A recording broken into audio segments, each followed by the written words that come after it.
from pre-modernization to post-modernization. In this book from the 70s, a British book, there's a lot listed. And now we have said first and foremost what is modernization.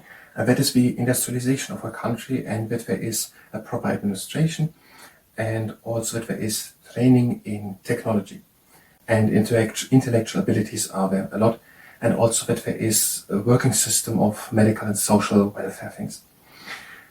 And most people striving to get that. In some countries who have reached it already, the expansion of industrialization of other things is oftentimes not so much liked, because the negative consequences are seen that we're overweighing the positive ones. For example, is the seeing of smoke associated in these countries when with destroying of the environment. Other countries, if they see smoke, they just see the modernization, positive things. Some countries are diminished in their growth of modernization because they're having a big increase in population. For example, India risen the population from the 1950s to the 1980s in a double. Now, there are not also something else. The technology has made progress, and it is possible with atomic weapons to basically kill everyone on the planet, but also has the medicine made progress, and it is also possible now to prevent infant mortality almost completely. Now, there are different political ideas. For example, Marxism arisen, and that gives an explanation for the misery that some people have, and also how it gets better. Nationalism also, that gives the people cultural identity, and also solidarity against foreign exploiters as idea. The whole industrialization and modernization is fueled on fossil fuels, a lot of it. And there's a big shift of wealth from these modernization countries to some other countries, to the people who have their control over the oil, for example. For example, in Kuwait or in Abu Dhabi in Libya, Saudi Arabia. And also another thing is, for example, the company General Motors has made in the year 1970 so many cars in the amount of which the cars which were sold in the year 1970 by General Motors was more money than the whole country of Yugoslavia, Greek or Egypt is doing with altogether. Now, some people have already released post-modernization or post-industrialization. And pre-industrialization was mainly working on extracting raw materials from the ground, so coal or whatever. And industrialization was a lot about manufacturing of goods, and now it goes more to intellectual abilities, to universities, to theoretical knowledge. And theoretical knowledge is an asset which can be used technically by everyone, and it cannot be used up. That is why many countries putting a lot of money in education and also. Another thing he argued in this book is when said that humans no longer fight against nature, but against other humans. And there's also a lot of things necessary to keep societies now working. There's a lot of health necessary, welfare, and so on. And there are also firms now necessary to work on the system, basically. There are trade associations representing the consumers and the producers of things. Now, there are many different jobs listed. The United States lists over 20,000 occupations types. And some of them need years to study for, others just a few months. And in these occupations, there are the more foreign workers working, where it's easier to go from job to job. And that happens, for example, in Germany and the United States of America. The next thing is, if the people have grown apart, is argued in this book, that the people, they are making holiday in other countries. They are no longer bound to the rhythms of the season, to agriculture when they have to sow the seeds, or to the manufacture of the machines or whatever.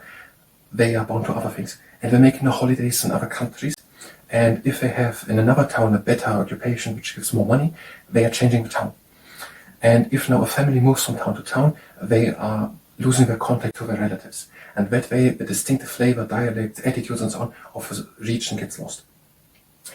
But the people all over share a common body of knowledge about mass media. They watch the same movies, the same books, and so on. They have a shared knowledge of mass media. And through that they are able to communicate with each other over their other social backgrounds. And the next thing in this book is that also the clothes have changed. People are no longer identifiable by their clothes, what class they have, and the fashion is changing rapidly. And the old becomes the new. So basically the people were what they want. And many people decide to try, if they have the money and the means to acquire it, and also know what clothes to wear. They have been trying to become part of through the t-shirts, what they were, to become part of a jazz group, so to become part of it, or of movies or something. But here's an argument in this book that does not give a central link of community actually, as once the churches or other things did. Now another thing here is said that the most post-modernization countries or modernization countries have reached literacy. Basically everyone can read and write. Other countries are still struggling with it. And also basically all around the world with the mass media aspect, getting these mass media, and they can see what can be achieved and they want to achieve it. And now people, they have all something pervading in all their life, and that is bureaucracy and organization listed in this book, is said in this book here. And that means that all the people are basically organized, all live by the same rules and so on, and all people are organized, but they don't get a feeling of togetherness. They're just organized. Another thing that's said is that of children, of students, of pupils, it is suspected to find a form of free expression and of identity. They are offered choice and also the ability to express themselves, but they don't really have the structures and the loyalty necessary to form an identity in the first place. They are organized in two big scales in schools. They are moving from classroom to classroom with different pupils and so on, as he argued. The next thing is that also authorities figures have declined. People no longer have so much policeman, person, parent, political father figure or God listed in this book here as an authority figure. Also it's been said that also the elites are calling for equality. And people no longer work so much in their own business, in their own bookshop or whatever, in their own corner shop. They work for large corporations. And they are in these corporations not interested in the profit which they make or the whole economy, but just in their own employment, because they don't take part in the profit. The next thing is when many people don't blame themselves or another individual person for a problem if it occurs, but the whole system. Many people want to say the system, how the society works, but they don't want to take the risks to adapt a new one. Then the rise of sociology has happened, and there was also said that many people who were oppressed in wood forms, whatever, were also in by the whole group and by the whole system. And that had brought progress in discrimination against women, where women get the same rights as men, and also that people who don't have a white skin color also get the same rights. This idea of sociology, that every form of discipline is a problem, also went on into achievements, was been said in this book here. So that also schools are affected by it. And there's no said that in the schools the free expression is more important than the skill or literacy to get. And that there are people from other countries who are going on to these countries, want to get these modernizations, literacy, skills and so on, but in the schools, in these schools are oftentimes offered expression of these other things. Also another thing is when said that the people have grown more homogeneous, that the people have an opinion about many different things, basically about all things, and that it is possible for a small group of activists to make, at that point, something and then change the whole direction of the whole country. A small group of activists at one point is able to change the whole direction over the democratic majority of it. But that it is not so big in countries of pluralism, many countries who are post-modernization in Western countries, because there's a great form of pluralism with different religions, different political parties, different institutions. That doesn't happen so much there, that some group of activists can have an influence on the whole political region. And another thing then said is that in some countries there are other secondary things growing, and they are basically striving for having just one identity, one religion, one ethnic and one country. But it's also not so strong in Western countries. In Western countries, post-modernization, there's the idea of liberty and people of different ethnic groups with different ideologies and different ideas are there, so that these countries are giving the people the option to have their own individualism. That all is according to that book here, Reader's Digest, Library of Modern Knowledge, Book 2, Part 8, Man and Society, written by C. L. Beddock, Hugh Jocelyn, Emily Court, Peter Loyce, Lucy Mayer, David Martin, Jacqueline Sarsby, Ruth D. Whitehouse, J.C. Woodburn, on the page 444 and 445. If you click this video away, then please tell me what the reason for it was, so that I can improve. Otherwise, I'm trying to learn political science, and after we've done what, we're gonna do leg injury prevention training. And if you participate in the leg injury prevention training, this is what you're on this. Now, we've read that big double page a couple of times already, and we want to go now back to the last section, what was there said. We're trying to go over it completely and try to memorize all the points and arguments made in this page, whether true or not. We just want to list them all from memory. Now, apathy and urban terror. While society becomes more homogeneous and people gain a wider range of personal opinions, a new currency of collective power exercises ever wider influence. In some countries, small groups of activists can direct big trade unions and eventually whole political parties. Faced with such well-placed factions, the democratic majority may not succeed in exercising control. We are saying here, as far as I understand it, that there can be a small group of activists influencing the whole society and basically leading the whole society to do something because the whole society has grown homogeneous. Here they're saying that people have gained a wider range of personal opinions. Assuming that is an argument made why it is able for a small group of people to influence the whole country over the actual democratic majority, what would it mean? I don't really understand it.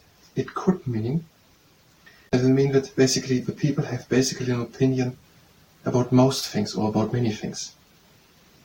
And it is not only able about major political things, where to change the political ideas of a country, but also about some smaller side things.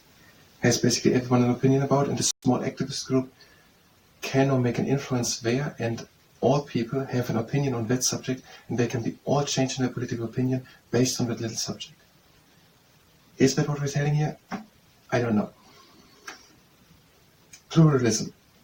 That is variety in faiths and parties and institutions, tends to check this trend towards a common pattern, at least in the West. So we're seeing here that there are different types of faiths, religions or faiths, and also different political parties and institutions, and therefore it does not happen that strongly. The limits of dissent have been widened. Migrant communities have been established and some local vitality returns through community politics. There are also some areas where people based with a background of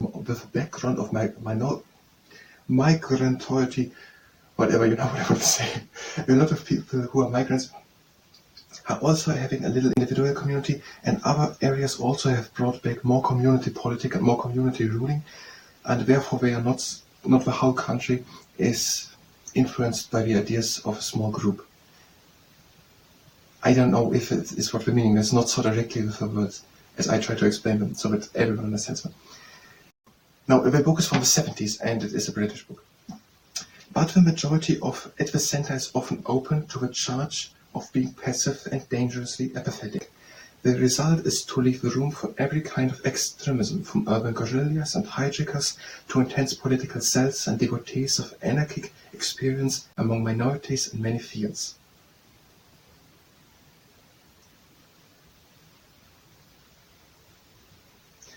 So we're saying here that most people don't care about many things, and therefore it is able that a small amount of people can have the extremist idea without being checked by the majority of the people because they just don't care. The last sentence, devotees of anarchic experience among minorities in many fields. I don't understand the sentence. Secular monopolies of faith arise in communist countries and form vigorous resistance enclaves in the West, such as the Communist Party in Italy.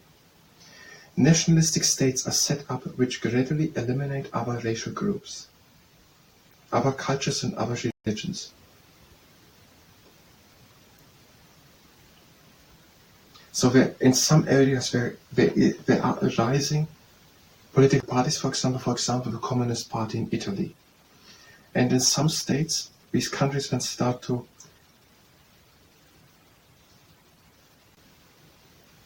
eliminate or eradicate everything which is not part of a racial, cultural or religious group. Most societies decide to ride out the storm of change by demand for ethnic and ideological unity.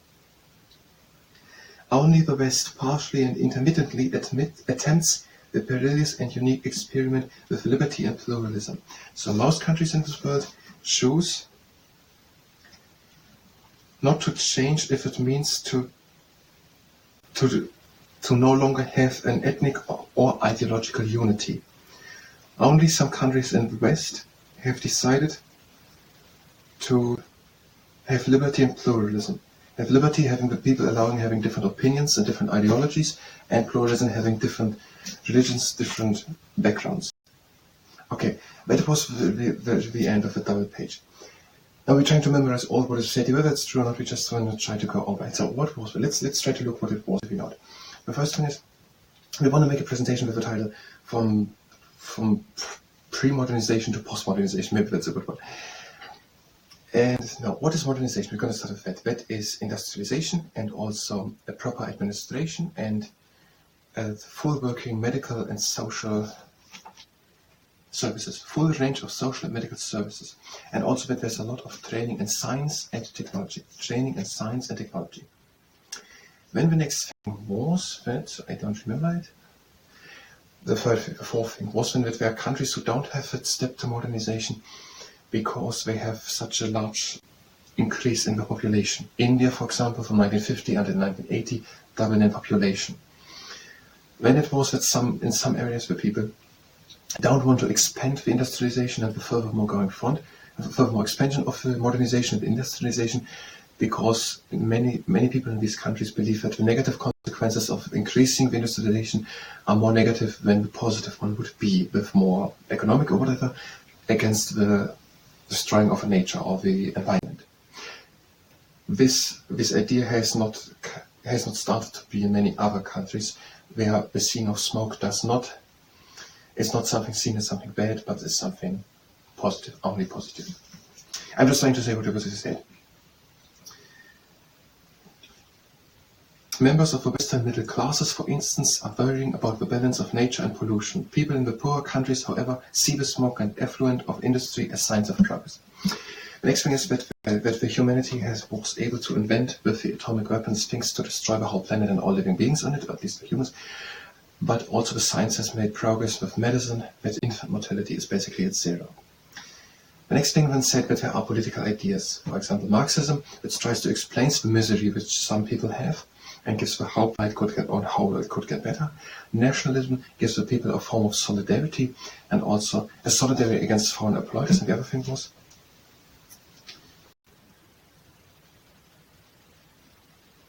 gives cultural identity and solidarity against foreign exploiters. So cultural identity and solidarity against foreign exploiters. The next thing was that the industrialization is fueled with a lot of fuel, and that these fossil fuels are coming out of other countries, and there's going a lot of wealth to other countries who have these oils. So the people controlling these oils in other countries: Saudi Arabia, Iran, Abu Dhabi, Kuwait, Libya, also in India. The book is from the 70s, so some things have changed. And the next thing was when the next thing was that there's some industries who make as much money as something else. General Motors, for example, sells cars in a year in the world as the whole country produces completely together. A country like Yugoslavia or Greek or Egypt. The next thing is that some countries have reached already post-industrialization and where education becomes more properly. A new class has arisen with people who are going to university with students. It was understood. Theoretical knowledge is an asset which can never be used up. It can belong to the whole community, and the search for it cannot benefit one person exclusively. So resources are provided by governments and public institutions such as universities. And there are a lot of people also necessary to keep the system running of many people going to universities. Post-industrial society requires more and more services in the form of health, education, welfare agencies, research, computers and system analysis. And the people are no longer fighting against nature, but against other humans. What's one said? Also, new professions are necessary to work on the complex system of a new modernization states. There have to be trade unions, which was one thing. The corporate guilds and family concerns of the past have been supplanted by private and state firms, business and trade associations, and bodies representing producers and consumers. So business and trade associations and bodies representing consumers and producers. The next thing was that there are many different types of jobs. Over 20,000 listed in the United States of America. Some of them need years to study for, others only shortly. And these jobs, occupations, it is able to hop from occupation to occupation. I'm trying to just to rehearse and to memorize all these points. And these are the jobs in which people of foreign countries are working, oftentimes in Germany and the United States of America. And the next thing was, people are no longer tied to the rhythms of the machines or to the season changes with agriculture. They are moving from country to country. They're making holiday in other countries. If there's an occupation giving them better money, they are moving the town and moving to another town. If a family moves, when they're separated from their relatives, they don't live longer in their village. And the distinctive flavor of dialects and of smaller communities gets lost. Therefore, it is with the mass media something new, a shared body of knowledge about movies, music, mass media things. It wasn't that much named here. Nothing was named here. But I think it has to be something there. The mass media have erased the hopes of millions in developing countries, but also. And over that body of shared knowledge of the mass media, people are communicated over their pluralism of cultural, ideological, or religious backgrounds. It were the religious, racial, social backgrounds. And mass media are also reaching other parts of the world, all parts of the world, many other parts. And the people see now the hope of what country or what they can get. Most people are literate in these countries. There are also areas where most people are not, they are illiterate. Now, that was not the first page here. We don't have time for the middle page here. I don't really know how we should continue with it. It's just too much to say it all. I think we're just going to go over it once more. And then I'm going to say it like I do it now, then in the video from memory as a presentation. No, that was for political science part. If you were here for political science, you can go directly to the next part of political science. We're going to try to list the other things, practice a little bit on them, whether they are true or not. We're just going to go over them and memorize them, and then we're going to do a presentation out of them. If you were here for that, you can go directly to the next part. If you stay here and participate in the leg injury prevention training ministry on this, have a good standing stable leg and spring comfort and throw it out the side. And the other leg in front and to the side.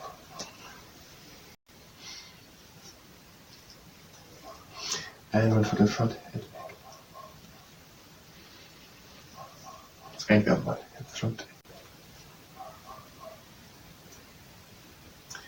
And one leg up. And to the side. Breathe again in. In the middle and down. Leg up. To the side. Breathe again in. Middle and down. Leg up, hands up and cross. Cross again, and down. Other leg up, cross, cross, and down. One leg up, and press up to the side. Other leg up, and press up and to the side. This exercise can go to the knee, stand good on one leg, turn slowly over to that leg, go down, turn slowly over, upper leg, stand good, turn slowly over, go slowly down, turn over, stand stable and go, and up. And when heel onto the ground, don't do this if you're pregnant, lift the heel off the ground and place it again onto the ground. Upper heel into the ground.